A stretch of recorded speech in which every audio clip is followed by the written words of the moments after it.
All right.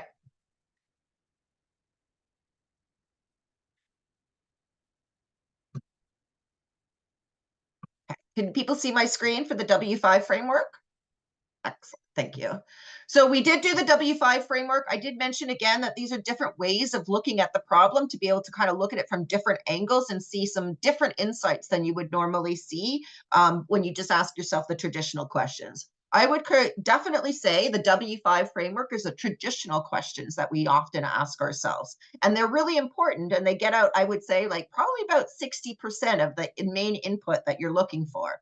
But then if you look at it from the just conservation framework, when you're looking now at procedural kind of processes that identify who's engaged in the conversation, who's affected by the conversation, who's making the decisions, who's more powerful than others, and all of those different kind of perspectives is what the just conservation framework gives you. Now you're going to find duplication across the different frameworks, and that's okay. Don't think that's actually really what you want, because it means that you're kind of covering your bases on the different ways to look at the problem. I did want to kind of highlight in terms of the different process-oriented components, the just conservation framework and the justice evidence process, looking at it from these questions, or different ways to look at it from a procedural perspective. There's a different ways of looking at it even further to dig into a lot of the questions relating to who's has influence and who's affected. And these are all just different ways to look at the problem to be able to identify which ones are applicable to your case study.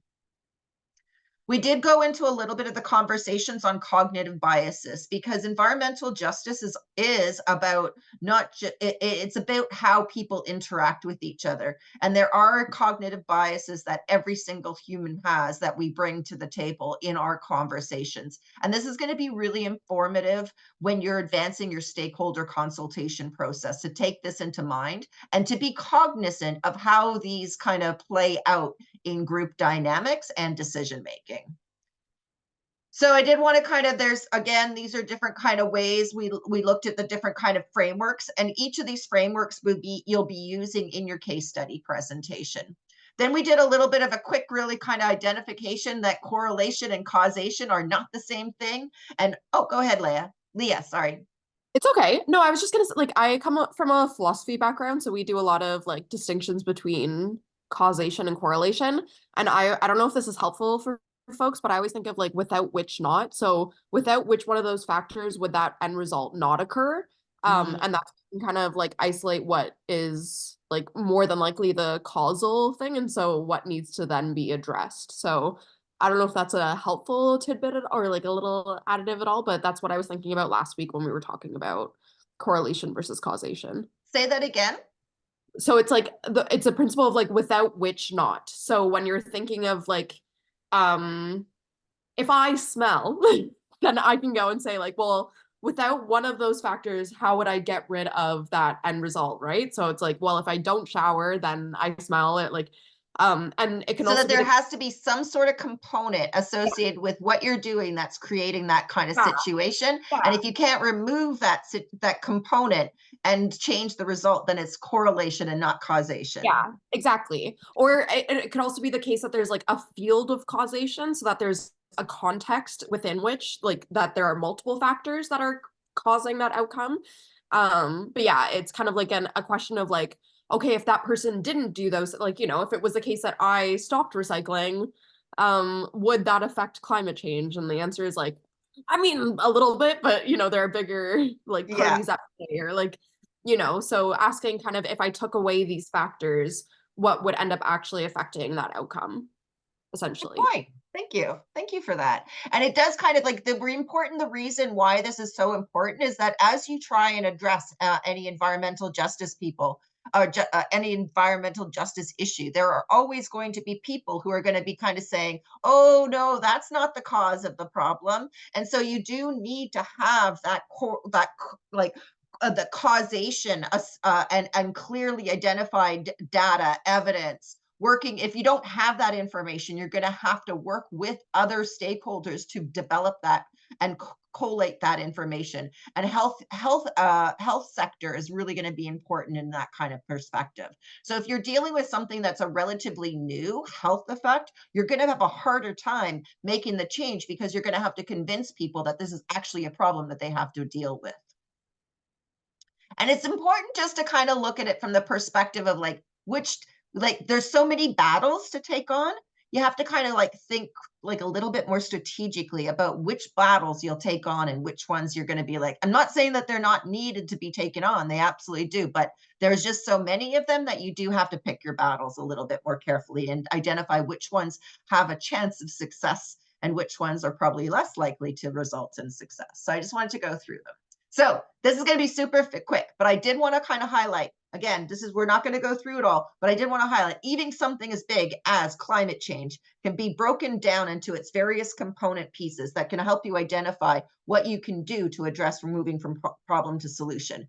This was just highlighting greenhouse gas emissions from the oil and gas sector, the fossil fuel sector in Canada. We know that's a component of it. That's one area of the problem. And you could break that down and dealing with just GHG emissions from the drilling and the processing of fossil fuels within that. You can look at it from a different perspective and looking at it, okay, I'm going to only focus on natural gas, or I'm only going to focus on coal. You can look at it from that perspective. You can look at it, I'm only going to look at the electricity system. That's one piece that I'm going to look at. I'm going to look only at transportation. That's another way you can break it down. You can look at it from a different sector. I'm going to deal with the commercial sector, or I'm going to deal with the agricultural sector. You can look at it from even breaking it down. I'm going to deal with space heating in the residential sector. That's the one piece of the puzzle I'm going to use. You could, let's say, look at it from the perspective of, I'm only going to deal with fossil fuel use in heating of buildings. That's in the residential sector. Now you're narrow yourself down to kind of identify what kind of program or intervention you could advance. Even things that you could take in saying, like, kind of break this down and say, okay, I'm going to work on it from the perspective of City of Toronto, or I'm going to work in the province of Ontario. We're going to work in terms of addressing just issues related to ones that have a payback that can justify it and build the business case for it over the long term. You could look at it a variety of different ways, but even big problems can always be broken down into smaller constituent parts. Stop talking, dog. And then, and you can break it down into smaller pieces. And in that way, identify how you can move from problem to solution. And ultimately, that's the important part of this, is that you want to have something that's small enough in scope that you can wrap your head around the players who you need to work with, how you might want to work with them, or what their motivations might be. And if you take too big a topic, that's going to make your case study a little bit more challenging. All right. So that was any topics, any discussions from last week that you wanted to get into before we get into week 4?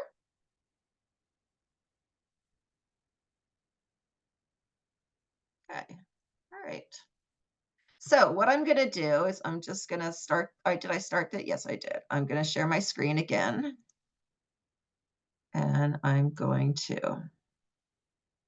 So one of the things I wanted to talk about today is really how you apply an equity lens to a lot of your work that you're doing. Now, what does applying an equity lens really mean to doing this?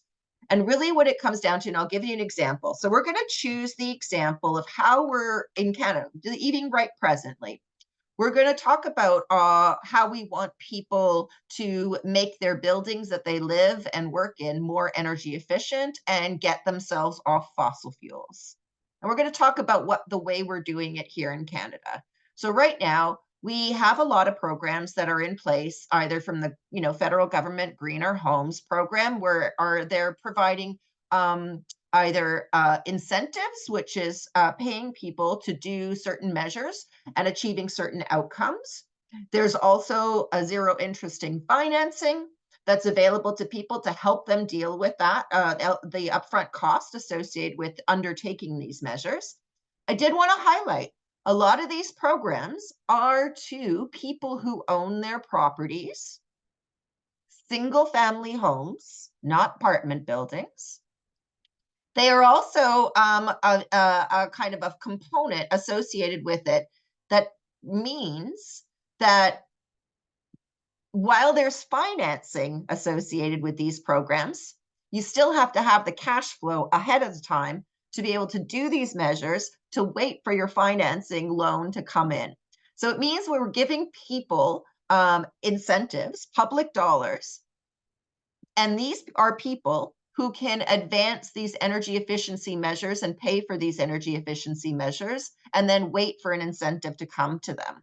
So it means in many ways we've designed our energy efficiency retrofit programs to support probably the top 20% of earners in our society, because they're the ones who have the cash flow to be able to undertake these measures and then wait for the incentives.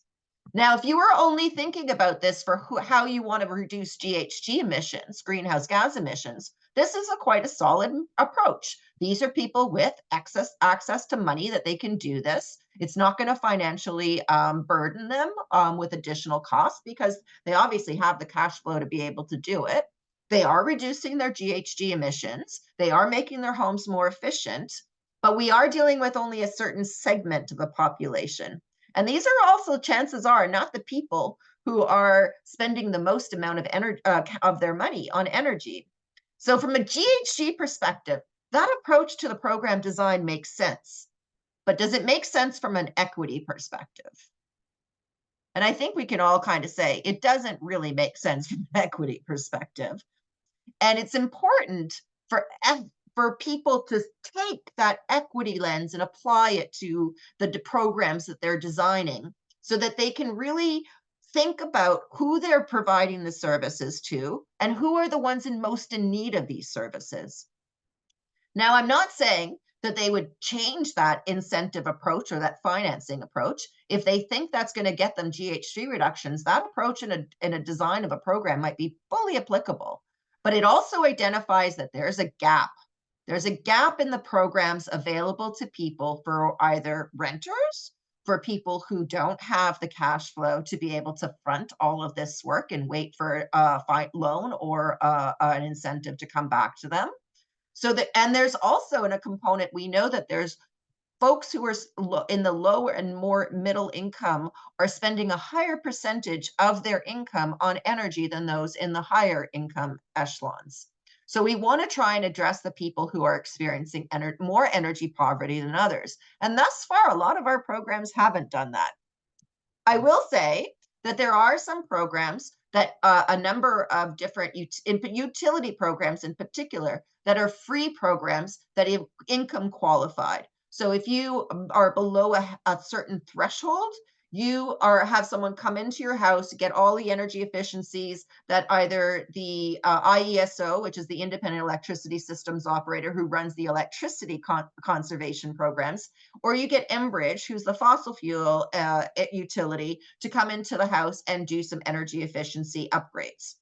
They're not deep retrofits. They're not the deep retrofits that we all know that we need to move towards. They absolutely will reduce either water usage, they will reduce energy usage, but it's not the deep reductions that would really help to address the energy poverty issues that these folks are experiencing. So that's one of the issues that was important for why you apply an equity lens to any of the programs that you're designing. Now, from an international perspective, I think this is particularly important to understand this perspective, that there is also a climate change and equity issue, not only from the fact that there is climate change is an inherently inequitable problem in the sense that those who created the problems are often not the ones who are going to experience the largest amount of impacts from this problem. The kind of industrialization that we've been doing for the last 200 years has created a huge influx of greenhouse gas emissions into our atmosphere.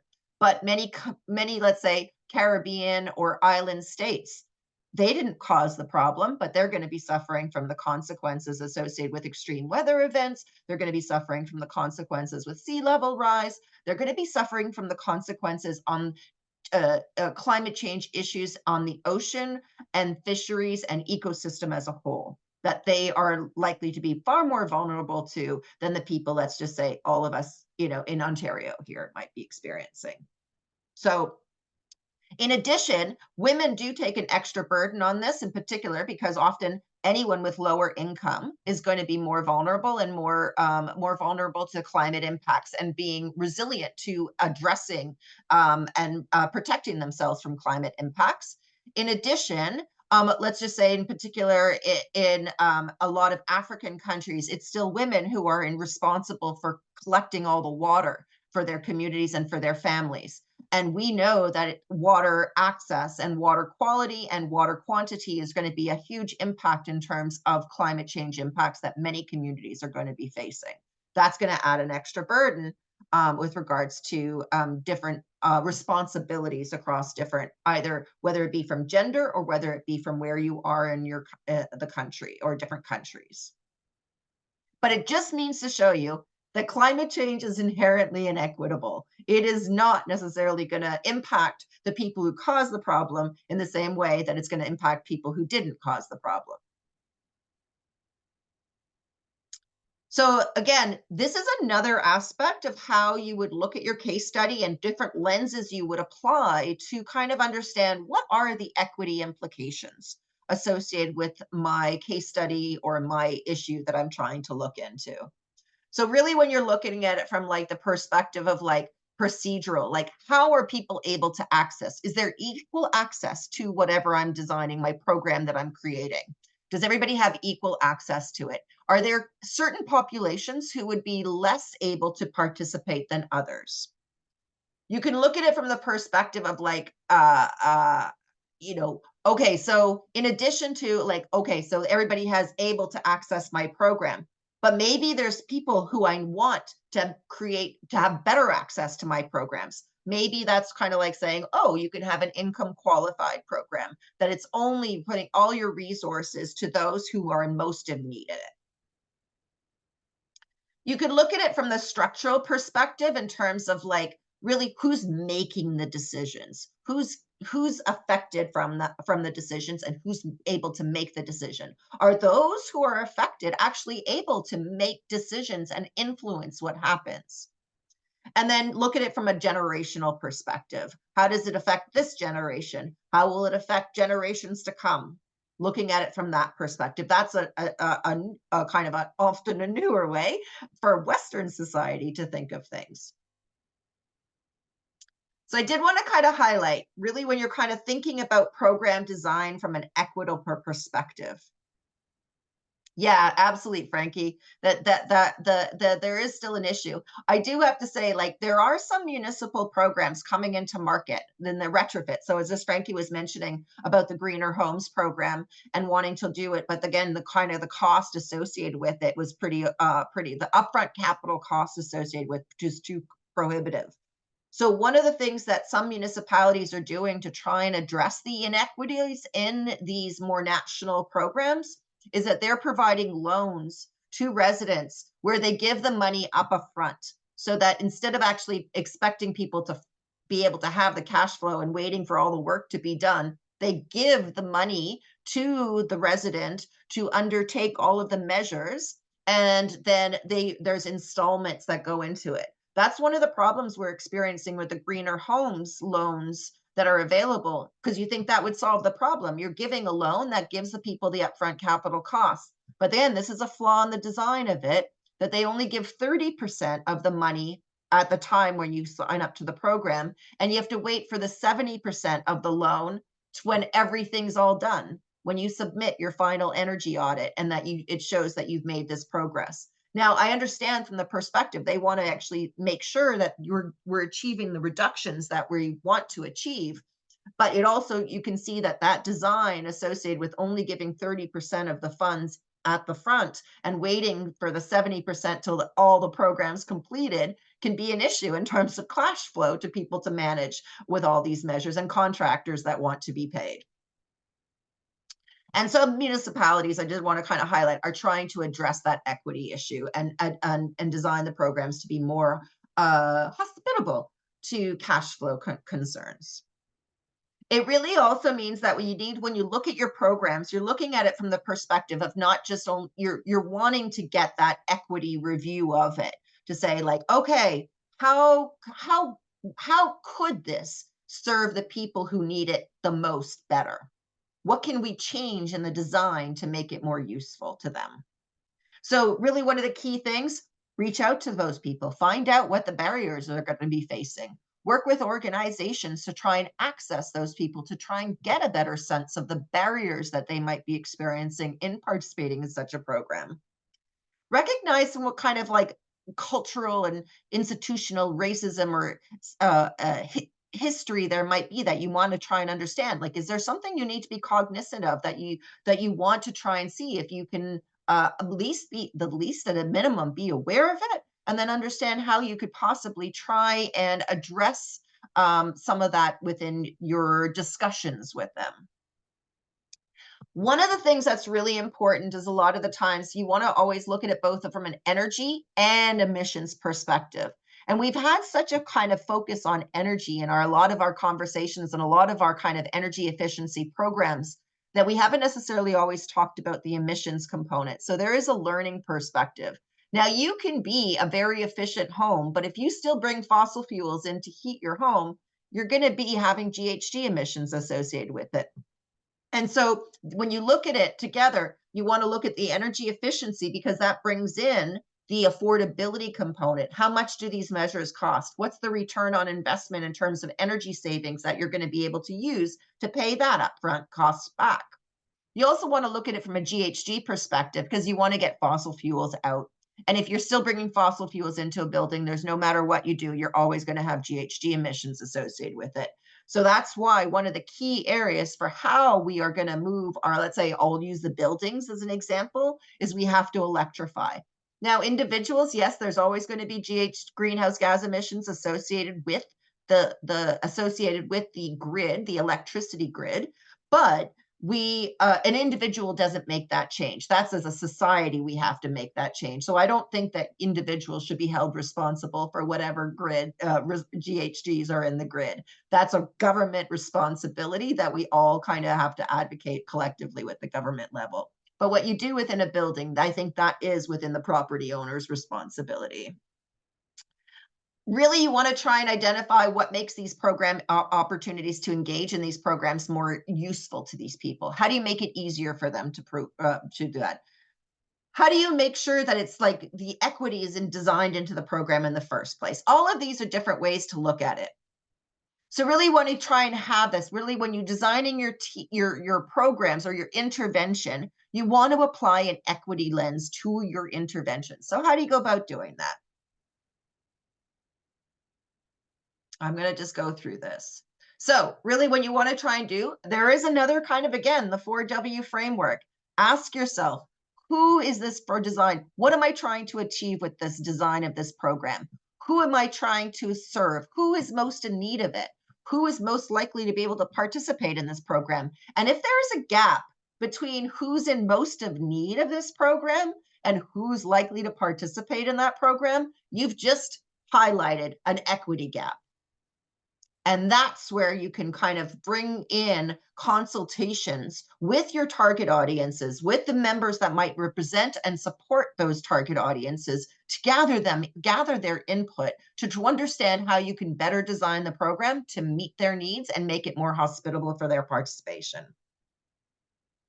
So I'm going to go through this a little bit more. And the reason why I'm going to try and do this, I'm going to give an example. Let's talk about, because it's always better to kind of use examples for how we're going to advance this. Let's talk about solar installations. So who can install solar PV panels?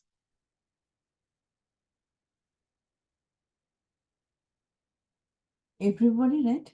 Every house? Yeah, let's say we want to get PV panels on any house that can actually, that's suited for it. Not every house, because not every house is suited for it. Some are shaded. There's no point putting PV panels when they're shading.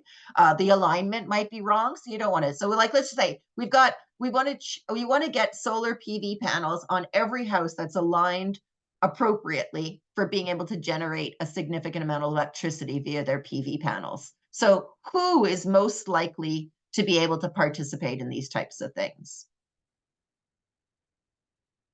Go ahead, Leah.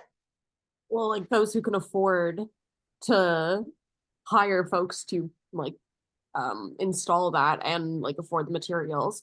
I'm also just wondering though, is there like what comes to mind as well is that there might be like bylaws around the aesthetic choices of like certain neighborhoods as well.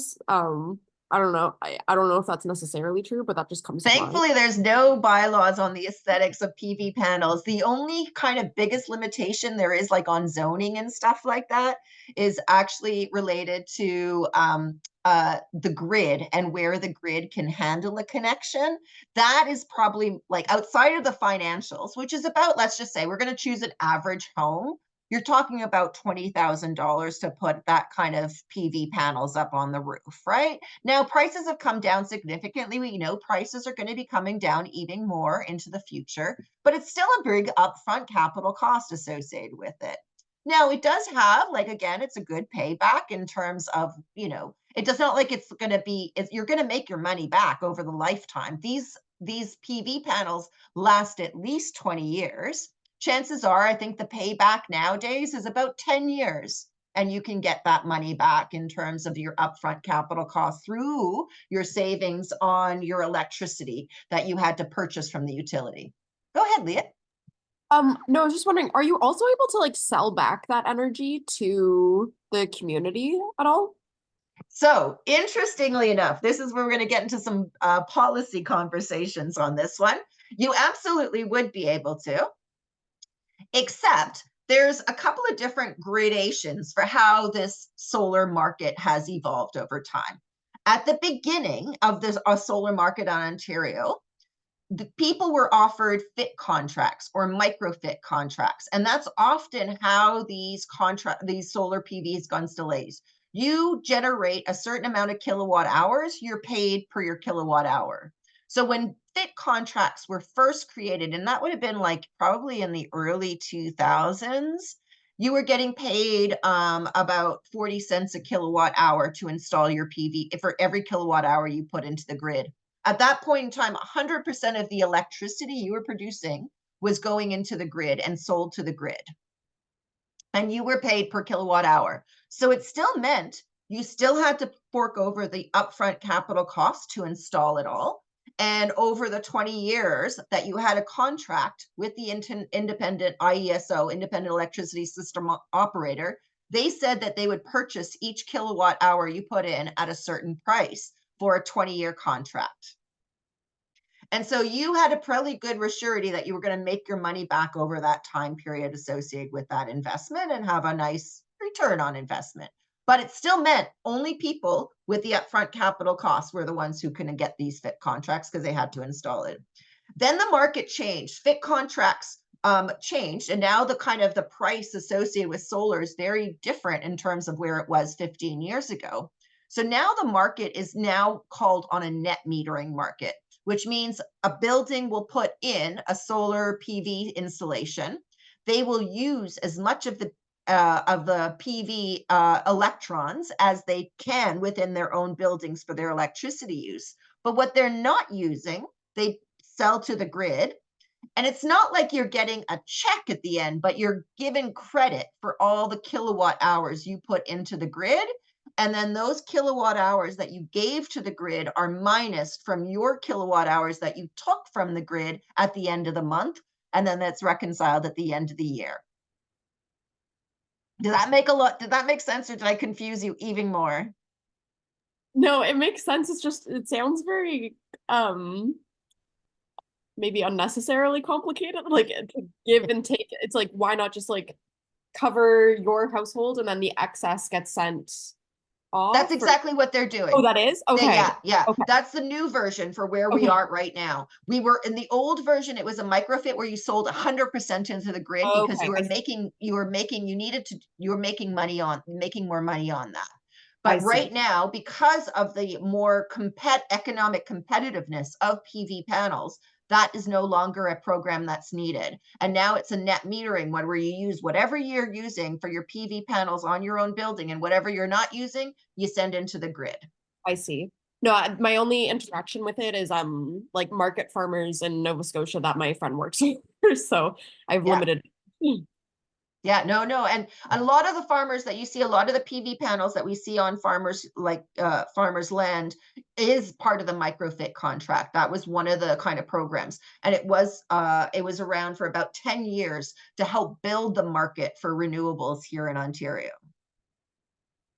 There is another model, which is where I think one of the things that I think will help to solve some of the equity issues related to renewable installations, which is you have a third party who takes all of the responsibility for in the cost of the PV panels, for the cost of the installation of the PV panels, but you lease your space out. Let's just say you lease your rooftop out to them. And in that way, you're using the electricity that that PV panel is using, and you're kind of sharing in terms of the cost associated that with the third party who installed all of those things. So that's more what they call a virtual net metering situation, but it opens up the market enormously because it addresses the upfront capital cost barrier that limits uptake on these programs so often. So that's one other option for how people are doing advancing the renewable market in a more equitable manner.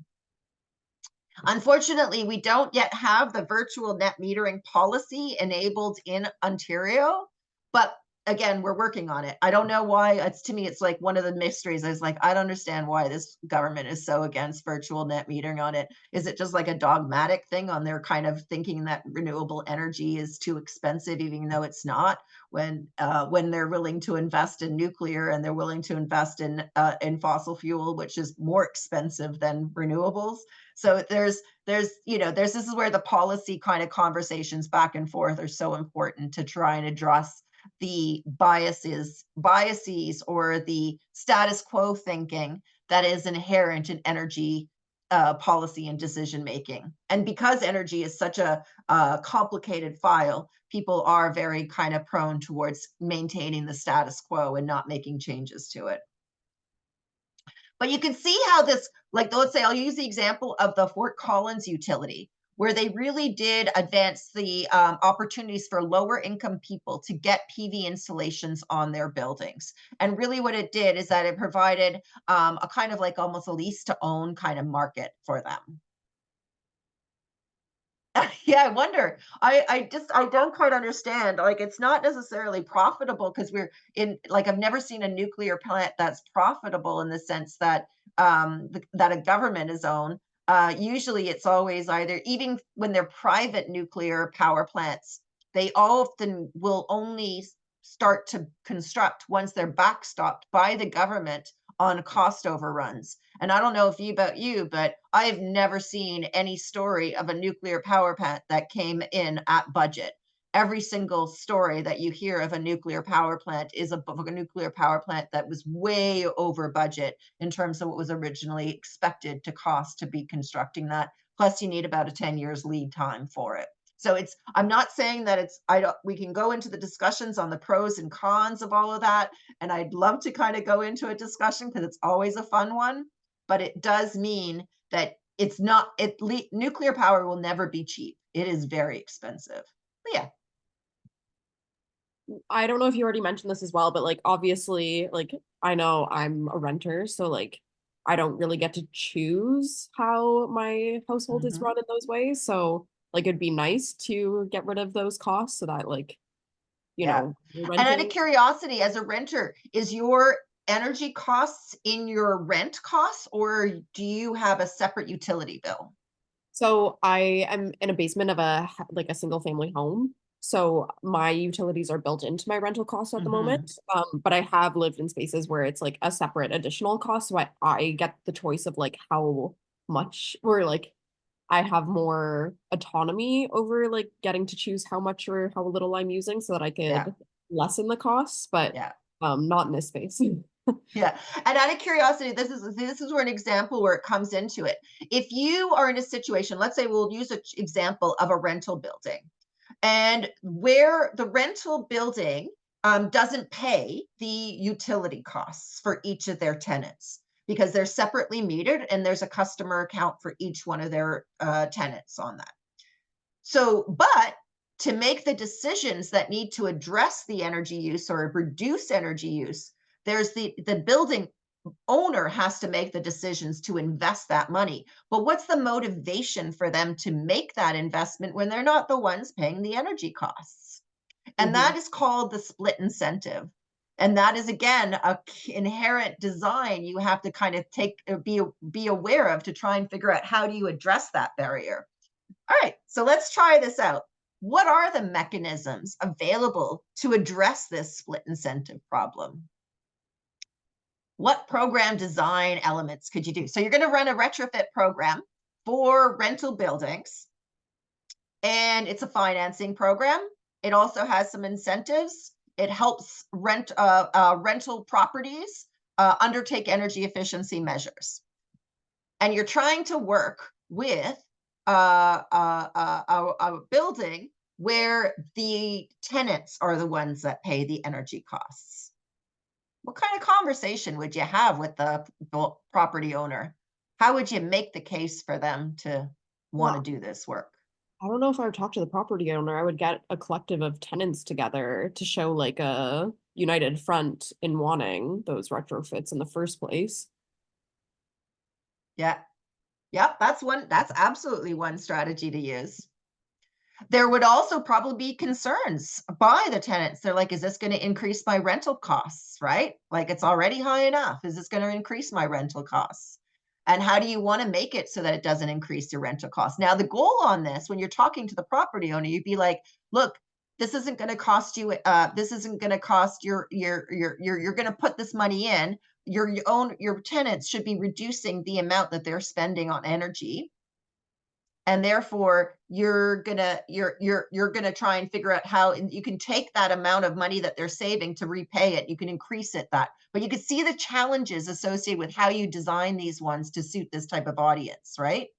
Maybe you just need to kind of like zero interest loans for them to be able to do it. When you provide that zero interest loan or very low interest loan to that property owner, you could have a little caveat that this improvement cannot increase rent in order to access this low interest capital that's now available to them because they're part of this program. So there's ways you could try to do it, but it's going to be a challenging issue because they don't really have the financial motivation themselves to undertake this work because their tenants are the ones paying the bills. Where you could have some fun is now making it so that they are required to disclose energy costs to prospective tenants so that tenants understand their total operating costs associated with the building. And that could build a lot more awareness on the operational costs that a tenant is likely to have to pay as a result of this apartment. And then that helps to build the market for undertaking energy efficiency. Take it away, Leah. So I don't mean to keep jumping. No. You know what? You don't even need to raise your hands. I love different dialogues, so just chime in.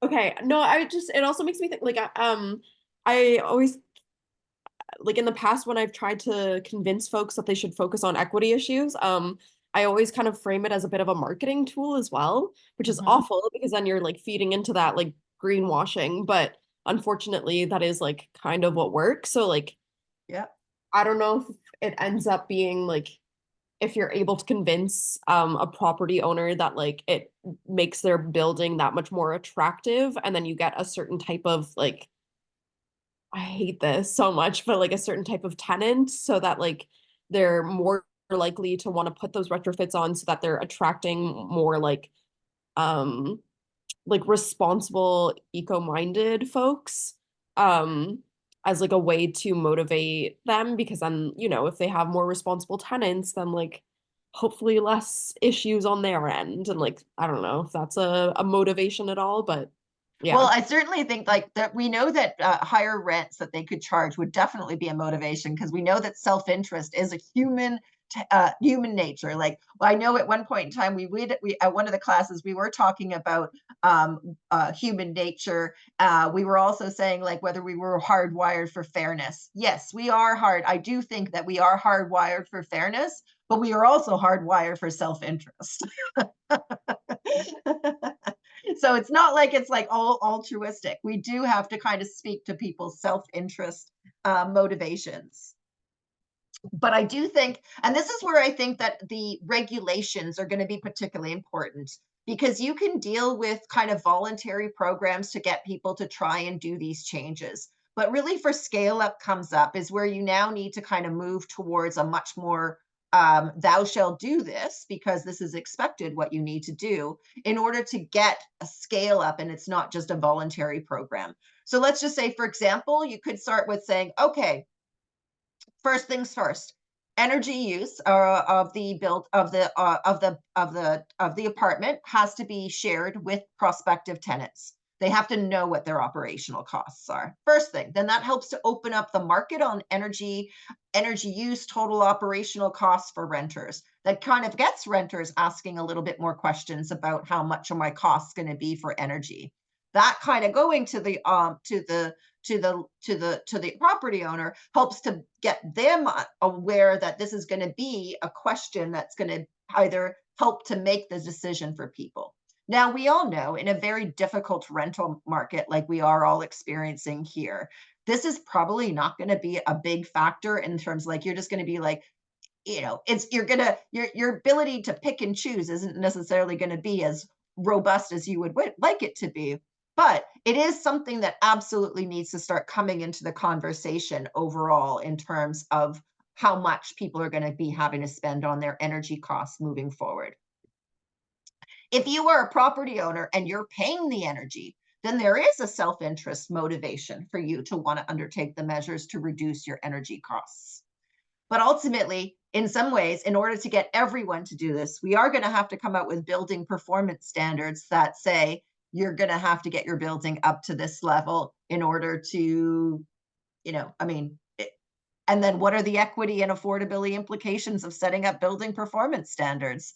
That needs to take into consideration. You can't just throw that all out there and let the market decide on it, because we know that there's going to be some challenges associated with this. Because we know what happened when we left housing as a whole to the market, and then we were like, how did we end up with this affordability challenge when we just left housing to the market? And then the motivations for the market is to make as much money, and now we're at an affordability crisis. And like, how could you see this happening? How could this happen? It's like everybody could see exactly how this was happening, but there was a tendency within our government to really leave housing to the market and think that was going to solve the problem. So I did want to kind of highlight, when you're thinking about the rental market, it's going to be a very challenging market to address the energy efficiency. Having said that, it's an absolutely critical market that has been completely underserved. If I could, like, Yeah. it just makes me think about when I a place that I rented at in Nova Scotia when I was living there. We didn't have control over our heat within our unit, and our utilities were built into our rental costs. And our apartment was so hot that we would leave our windows open in the winter because it was just like literally suffocatingly hot. Yeah. And we contacted the property manager about it, and his solution, and this is okay, I should also preface, small town Nova Scotia, the town is about 4,000 people. And his solution was just that we would open the front door. So I just like, I guess that's the example I think of when I think of like trying to convince folks that it's a good idea to like. And even when there was like the energy costs Yes, were on their side, yeah, on their bill, and they were yeah. still like, yeah, I don't really care. Just do And like, whatever you want. I'll be And upfront, it's like not I was, like energy is cheap in Nova Scotia. no, It's even no, more expensive than it is no. here.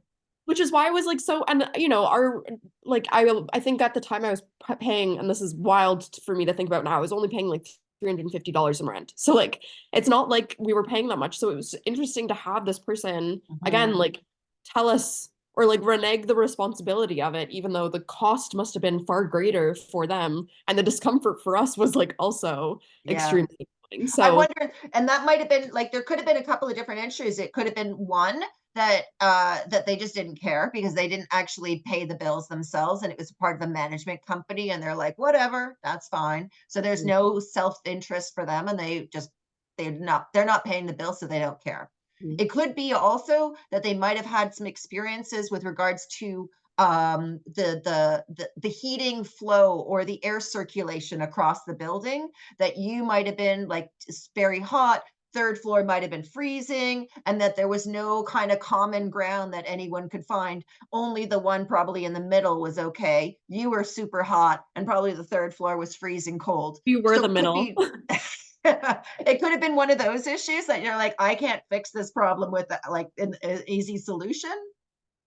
But it's always kind of like there's always barriers that people are facing, whether, you know, the I don't care, it's not me, it's not on my bill barrier, or this is way too kind of technically challenging and something's got a big change needs to happen to this building to make it work.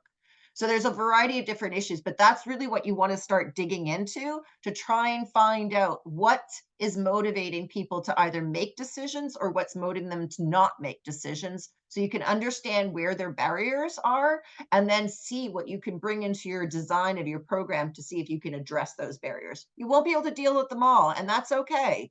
But the goal is that you try and understand your target audiences and see what you can do to improve the design of the program. So again, another one, here's a car share pilot that's kind of like really targeting. And I will admit, like a lot of the environmental programs thus far have not applied with equity lenses to their design. And how am I going to put this, like they have failed in addressing the joint goals that they really should be trying. They focus too narrowly on what's going to get me my GHG emissions, what's going to get me my GHG emissions, without thinking larger about how can I achieve numerous policy goals with these one interventions, what I'm trying to do. But here's a car share program, whereas they bring in car shares to an affordable housing community and provide easy access for people to be able to use vehicles in a cost-effective way without having to take on that full-time ownership of vehicles.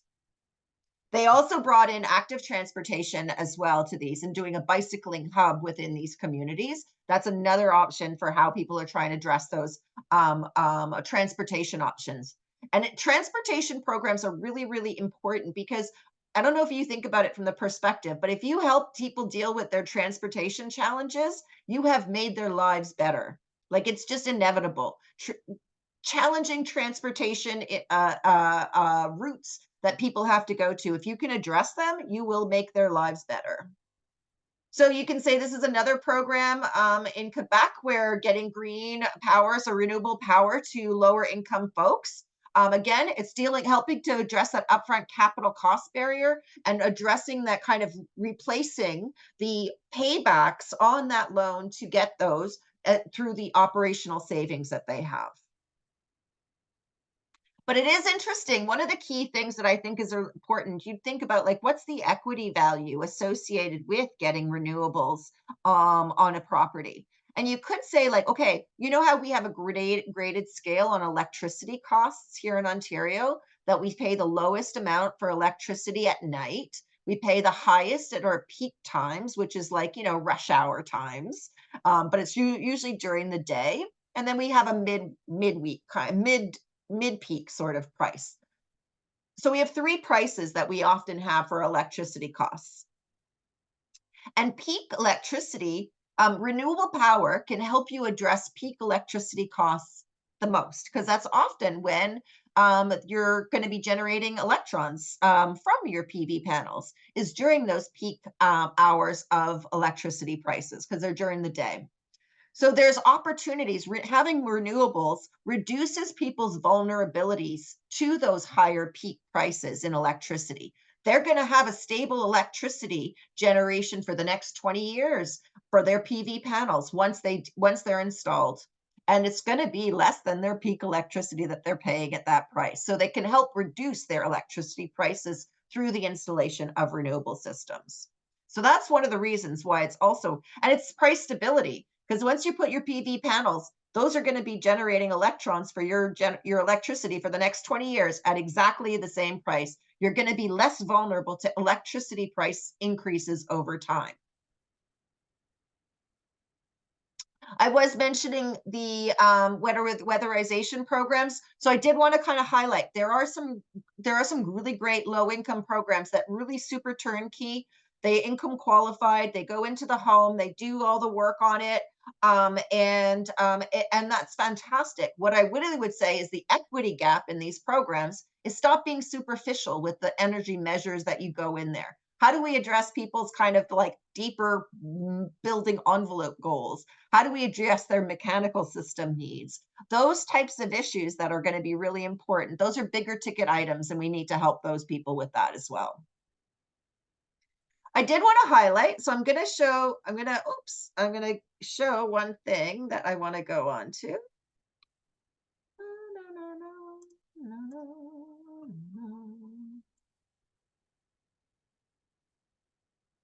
I wanted to highlight a resource that the Canadian Urban Sustainability Practitioners, I'm just going to go up, that didn't go into it. I'm going to skip the energy poverty tool.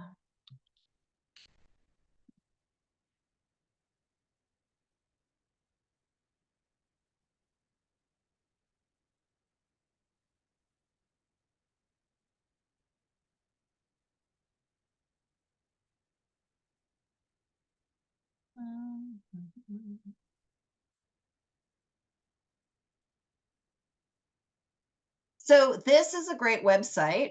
I'm going to throw this into the chat.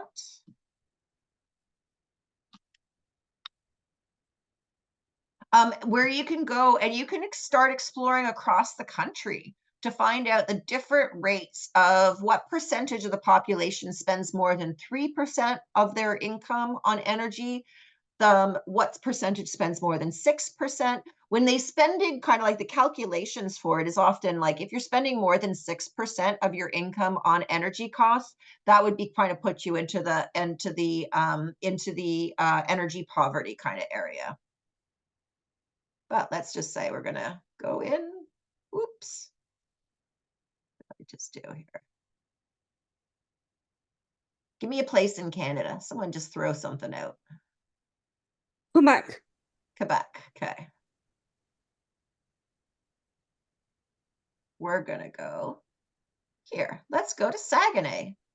So we're going to go up here and you can see on this kind of grid, that's about 22% of people are spending more than 6%. Let's go here and we see it's more than 37% in here that are spending more than 6% of their income on energy costs. Let's go here. So 28%. So you can look on that. All right, let's go into New Brunswick. Oh my goodness, look here. Poor New Brunswick. Look at this, 50% spending more than 6% of their income on energy costs. You can see higher energy prices, lower income on the eastern part of Canada than there is in many other kind of provinces. Can you go to the area where Antigonish is? Yeah, so that would be here, right? Wolfville? It's actually closer to Cape Breton, that Okay, lighter colored so area. This one here? Yeah. Yeah. Yeah, here. 41%. You can see it's lower in Halifax in the sense that the Halifax is where did it go? 28. 52 in New Brunswick. I won't even go into the northern parts of the country, but you will find, let's say here is very low, so that's the kind of 12%. But let's say 32% around Thunder Bay. 46% in that northern part of Saskatchewan. So you can see that there is varying states of varying different kind of levels of how much people are spending. So if you wanted to really help people address not only their energy use and their GHG emissions, but also their energy poverty issues, where you promote your programs, where you design the programs, where you reach out to the customers to find out what will actually work for them, is really important to look at those who are most in need of it, rather than doing this blanket design across the market as a whole, where you tend to kind of do things the same old way, and then the same old people tend to benefit from these programs. In Antigonish, there's a Antigonish Coalition to End Poverty, and a lot of I'm still on their email list, and a lot of their emails are concerning energy poverty. So yeah. And again, it's same thing. Like I can't like I mean, we'll use it as an example. In the Caribbean, a lot they'll sometimes pay. A lot of their electricity is generated through diesel, and they just burn diesel to create electricity. You will find often their energy prices are something around on the range of like 50 cents a kilowatt hour, which is exorbitantly high, right? And they would be spending a big percentage of their income on energy costs. Now you would be thinking, what, like at 50 cents a kilowatt hour, why are they burning diesel? Why wouldn't they have like all the renewables and even with the storage needs that you would have?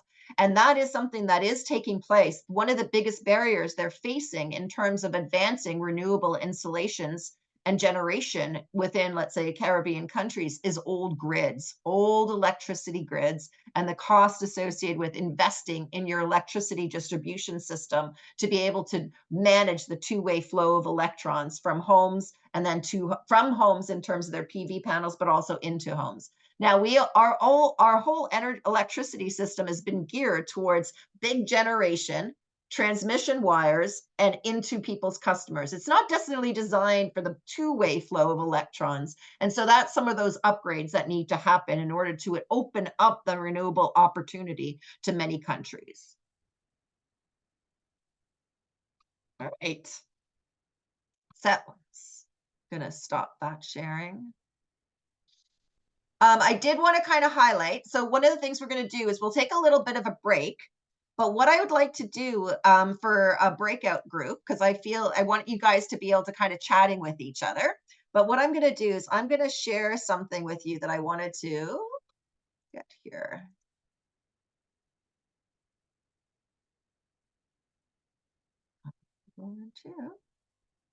One of the things that we've been doing as part of, where did it go? Here it is.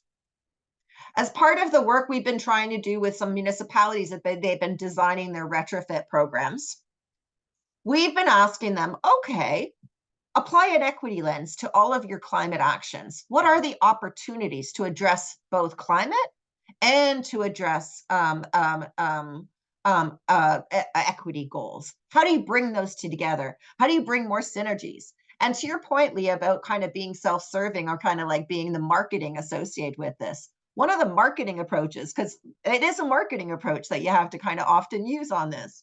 But like when you're talking to kind of, let's say, I'll give you an example. When you're talking to climate people in municipalities who are charged with decarbonizing their communities, and they already feel overwhelmed because there's like this huge challenge that they're facing, and they know they don't have enough resources, both financial and human resources, to achieve this goal. And they're like, what? I have to like, I already had this impossible task of decarbonizing, and now you want me to solve equity? Well, I don't know. It's like an issue that's plagued humanity for millennia. Yeah, I'll get right on that. And there is that sense of being overwhelmed. So the way to reframe that, we've been trying to reframe that for people, is that there's a certain amount of people you can have in your tent, you can pull into your tent when you're talking climate change and you're talking about GHG emissions. There's a certain group of people in that tent. But there's also a large group of people in the tent associated with affordability concerns. Now imagine if your tent can now achieve both goals of greenhouse gas emissions and affordability. How many people do you have in your tent now? And when you're advocating for the changes you know that you need to have happen, having a lot more people in your tent is a very, very good asset to have in your team. Like, it's really important, because if you're only going to be trying to advance your goals on one argument, which let's say is the climate argument, yeah, you'll make some gains, but there's going to be a lot of barriers in your way. But now you've got this coalition bringing together the climate voice and the climate benefits, along with the affordability voice and the affordability benefits. And I don't know, which one do you think has a better chance of success? So that's one of the reasons. So it's as self-serving as it is when I'm working and trying to convince that municipal staff, climate staff, that they need to apply an equity lens to their programs and their designs.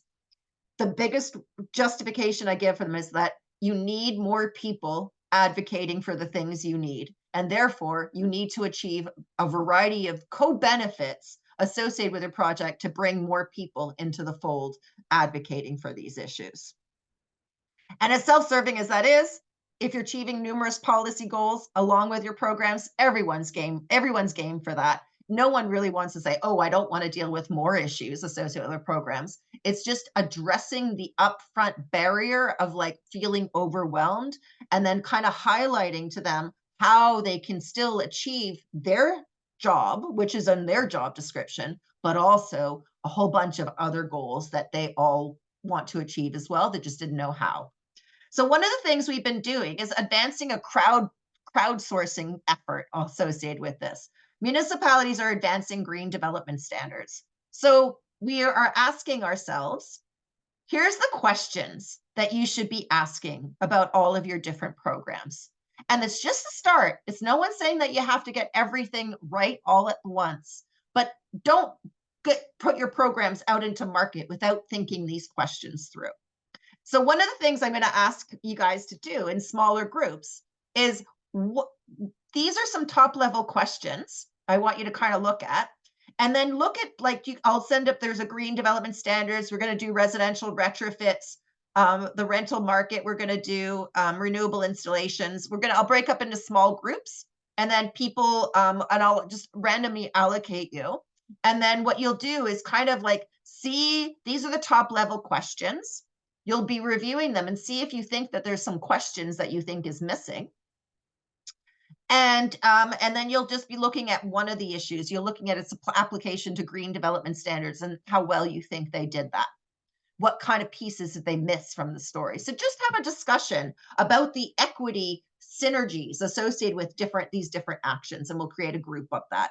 And it'll be a small group discussion, just because I think it's really important to kind of I want to get more dialogue happening during the class. And it's unfortunate that we're all remote and virtual, but we're going to get some more small group discussions. So it's 2:10 now. We'll come back at 2:20. We will have about 20 minutes in the discussion in the small groups associated with it. And I'll kind of go around the groups, just seeing whatever questions come up in each of the smaller groups. Does that sound okay? All right. So I'll see you all here at 2:20.